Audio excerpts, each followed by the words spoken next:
Susan. I'll be with you in a moment.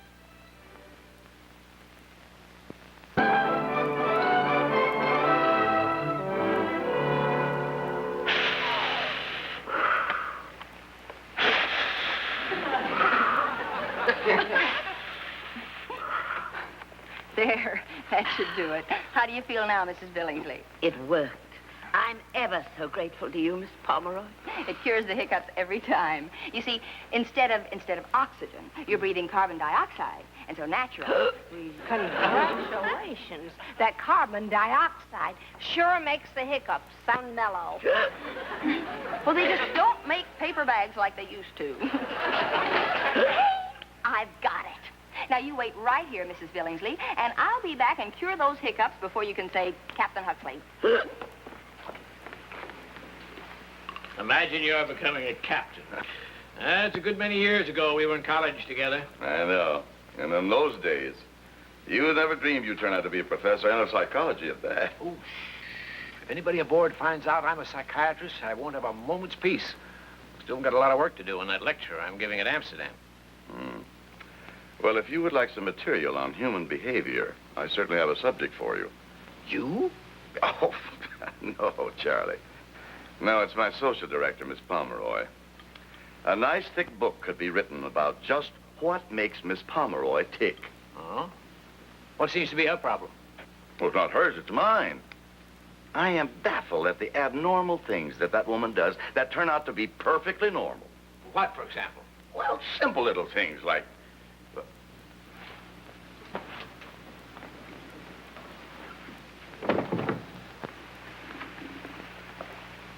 Come over here. Now, you just take a look for yourself.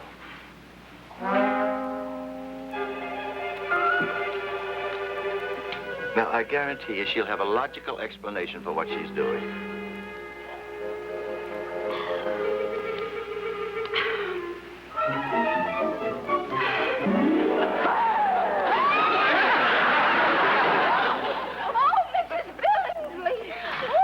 Probably rehearsing for the ship show. Oh, no, nothing as easy as that. She'll come up with some crazy excuse. Like what? Oh, like she was curing Mrs. Billingsley's hiccups. Oh, I'm terribly sorry. Oh, you should be. Oh, you... Just come along, Charlie. Wait a minute. They've gone. Oh, my dear. I'm just ever so grateful to you. Pleasure. Thank you so much. Goodbye. Miss Pomeroy, will you please explain why you scared Mrs. Billingsley out of her wits? Or will I have to wait for you to concoct an answer? Well, I don't need to, sir. Well, all right, then I'm waiting for your excuse. I was curing her of the hiccups. See, what did I tell you? And that's for you, Miss Nugent. Oh, I'm sorry, Captain. I mean, I'm supposed... Bon voyage. You know, that's remarkable. How did you know what she was going to say? I just held my breath until I began to black out. And then it came to me. Psychosomatic blackout. Charlie, look, she doesn't know you're a psychiatrist. Now, will you just crawl into that little mind of hers? There's plenty of room. Find out what makes Miss Pomeroy, Miss Pomeroy.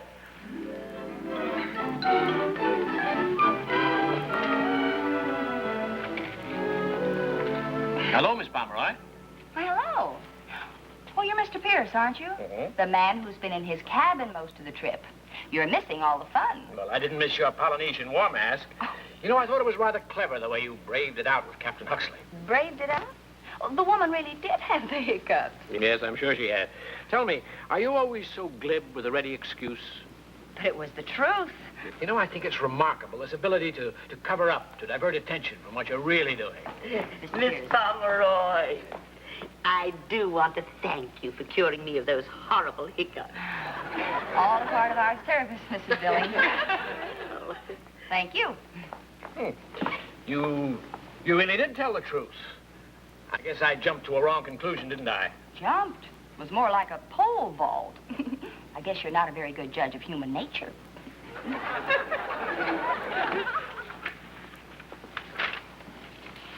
No, I guess I'm not. You seem awfully nervous. Do you always tap your glasses on your teeth? Oh, my glasses, I'm sorry. It must be a habit. Tell me, Miss Pomeroy, how do you get along with Captain Huxley? Oh, wonderful. But he doesn't think so. I mean, does he represent parental authority to you? Because after all, if you didn't get along with your father... Oh, Dad and I get along fine. Well, of course, there were those 18 months when I didn't speak to him. Oh, when was that? From the time I was born till I could talk. You're doing it again. Oh, how are your hiccups? You scared them away beautifully. Just the thing I want for a little game I often indulge in. May I?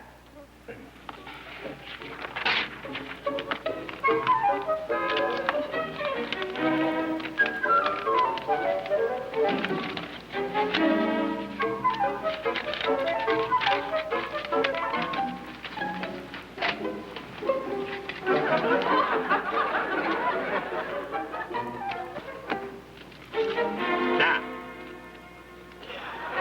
what does this mean to you? That you've dulled my manicure scissors. Oh, I'm sorry. Now, what do you see in this? Windmills holding hands, perhaps? Or elephants? You're so right. They are elephants. I think they're dancing. Yes, it's a conga line. Only this one on the left's out of step. And speaking of stepping, I got to get back to work. Me too. Yeah, I told you the game was a lot of fun. Thank you.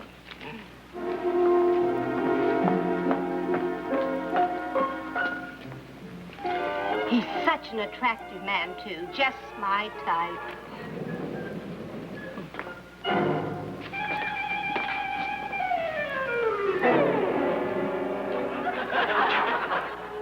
Good.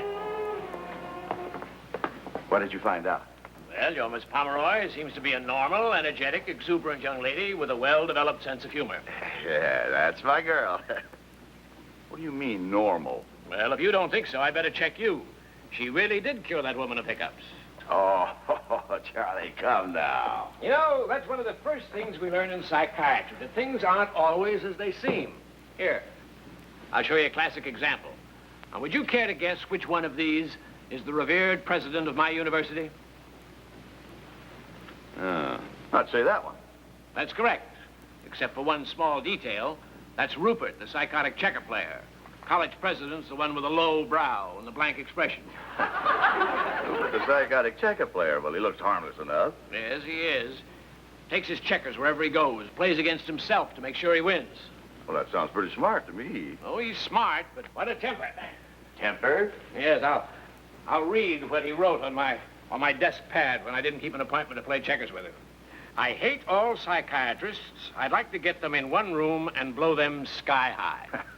Well, I hope you had the good sense to let him win. Always. As a matter of fact, I'm analyzing his case in my lecture at Amsterdam tomorrow. Would you like to hear an old schoolmate spout off? Well, I'd be delighted. Do I get a reserved seat or do I have to bring my own couch? Oh,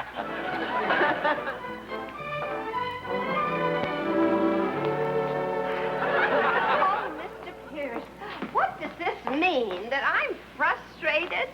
Oh, well... If that's a hint, Newgie, I'll meet you behind lifeboat 27. About 8:30. Oh, silly boy.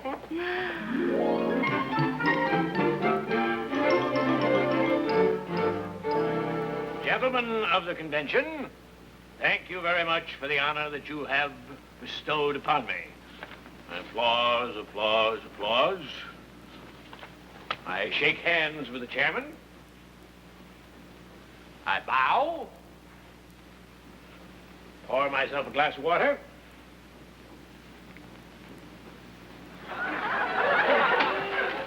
Wave to the group. They're still applauding. Now, let's try it again.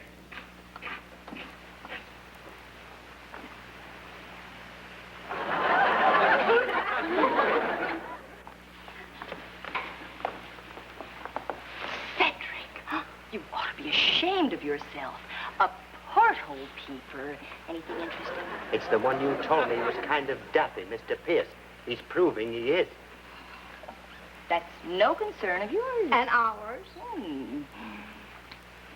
See if the coast is clear. The first case history, which I'm going to refer to, has to do with the orchestra leader, Maestro X.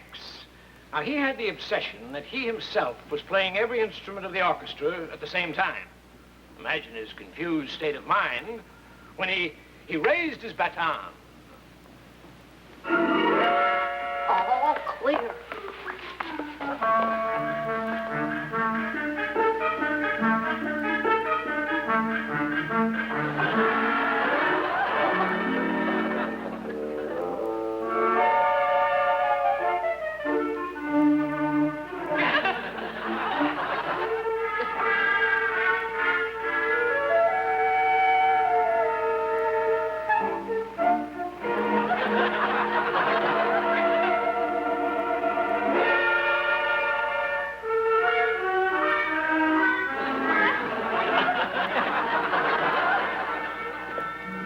Did you say he was a bit balmy? I'll have to revise my estimate. He's nutty as a fruitcake.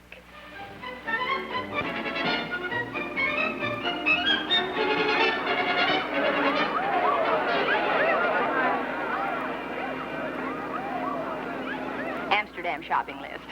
Let's see. Lace hankies for Virginia. Aunt Gertrude wants a pair of wooden shoes for Uncle Stanley. What for? Maybe she wants to be able to hear him sneak in at night. We were sure right about that Pierce bloke. Look what I found when I was cleaning up his stateroom. Plumb off his chump ears. I hate all psychiatrists. I would like to get them in one room and blow them sky high. It's a good thing there are no psychiatrists around. Maybe we ought to tell Captain Huxley about this. Oh, he went ashore a few minutes ago with that Mr. Pierce. With Mr. Pierce? Well, where'd they go? Well, they were talking about a psychiatrist convention. A room full of psychiatrists. He's going to blow them up. And Captain Huxley's with him. He's out of his mind. Oh, Captain Huxley? We've got to get to that convention and warn those doctors while they're still on the ground.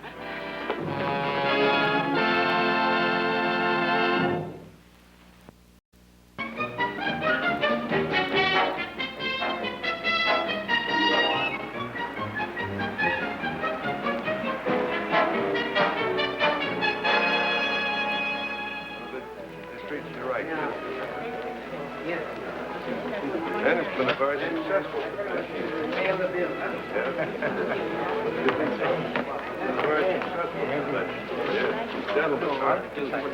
Good, Doctor. Thank goodness we're in time. Yeah, to be blown up. By all means, Professor Pierce. Tell Captain Huxley he is most welcome. Yeah. Professor Charles Pierce from America. He is bringing a guest. Quick, clear the room, evacuate the hotel. You can throw me out first. Is he here yet? His name is Pierce, and he's about so high, and he wears glasses. If you mean Professor Charles Pierce, he phoned here a few minutes ago. Professor? He's no more a professor than I am. He hates all psychiatrists, and he's coming here to blow up the place. Any minute, he'll be here with a bomb and a sea captain. Thank you for the information, ladies.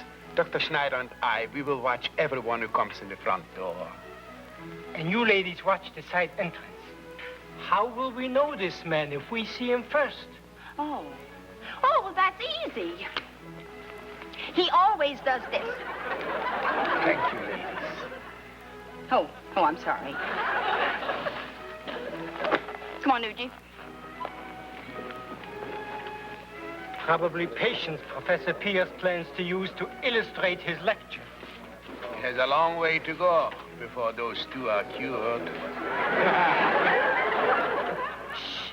Somebody C-O-M-I-N-G. Good day, ladies.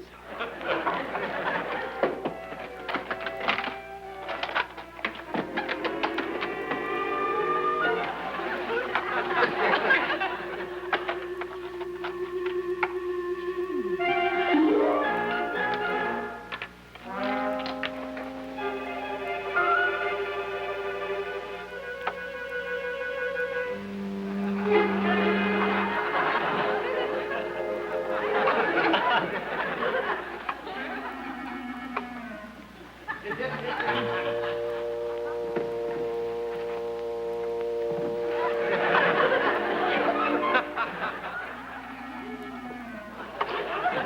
of playing.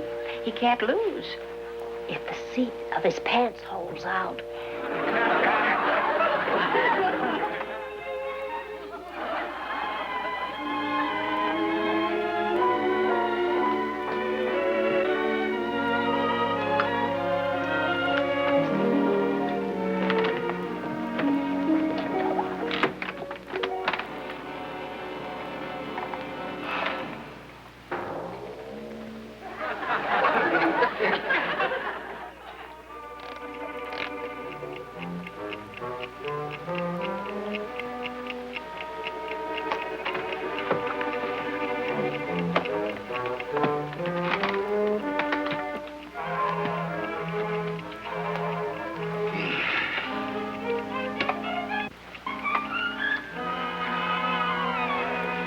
I'm still jittery every time I think about that bomb.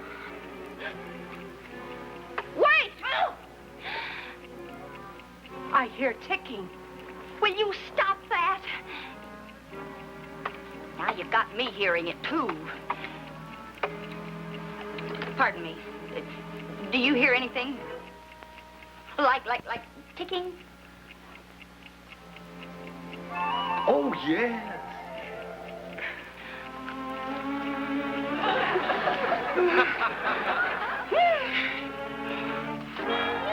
I can't promise anything too exciting. Well, as long as you don't use me as a horrible example of anything. Other people come to Holland to pick tulips, and we wind up with lilies on our chest. We won't, and neither will anyone else. If we... Look! How do you do? Look at him. And he's got the bomb with him. Coward. Professor Pierce, it's a great honor. Thank you. Thank you very much. This is my guest, Captain Huxley.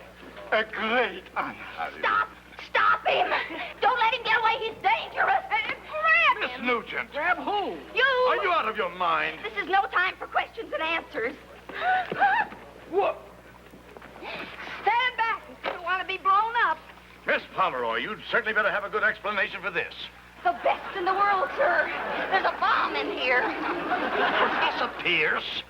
Professor Charles Pierce, one of the most respected authorities in our field? He really is? Then why does he go around carrying bombs? May I have my overnight bag?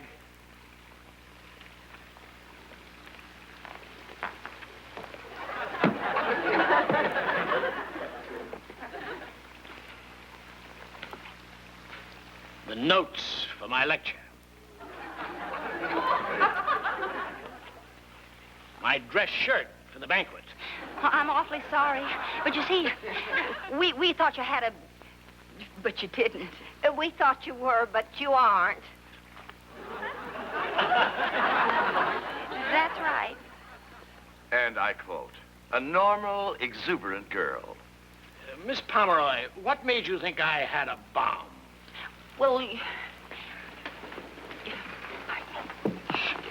you left this in your stateroom. Well, now, that's a perfectly logical deduction. Only it's a note for my lecture. It was written by Rupert, the psychotic checker player. That's sure one on us.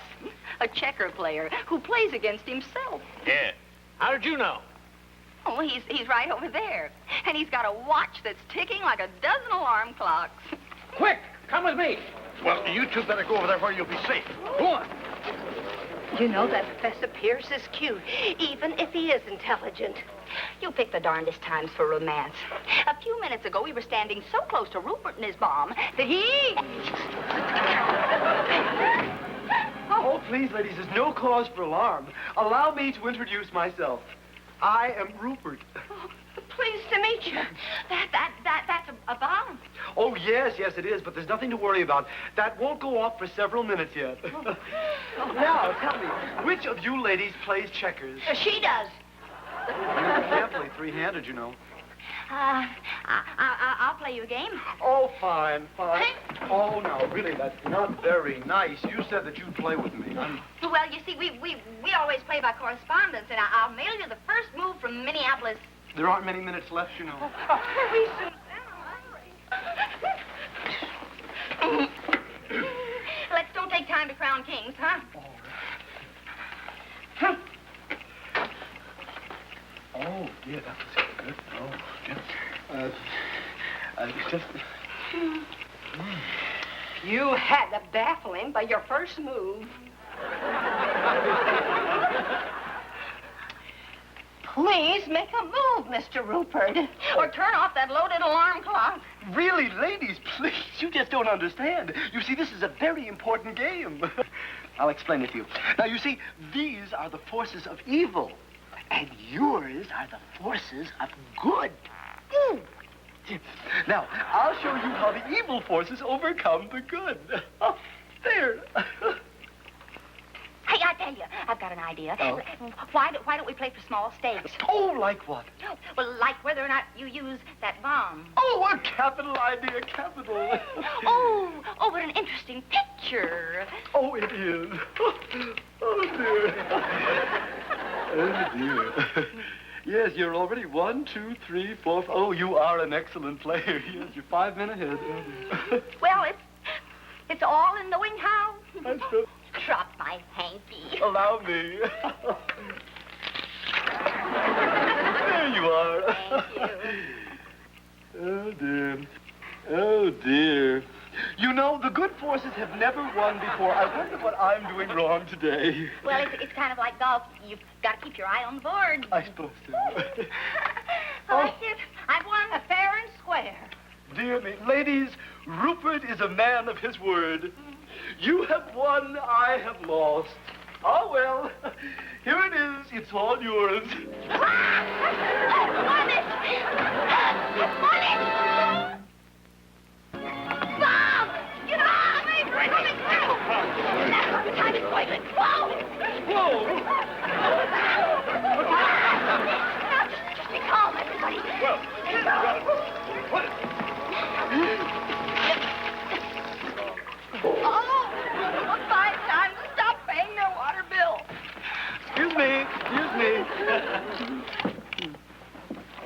I never knew silence could sound so good. Well, now, Rupert, that was very good of you. How'd you do it? Oh, she did it. Me? Yes, when you beat me in the checker game. You know, that is the first time that the good forces ever beat the evil.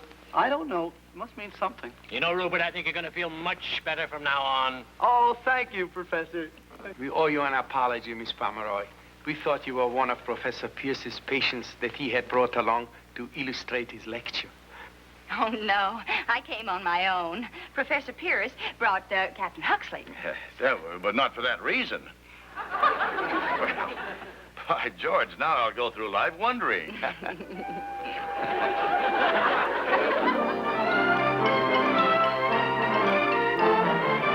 That was really a great speech you made last night, Charlie. I never heard so many 4-syllable words before in my life.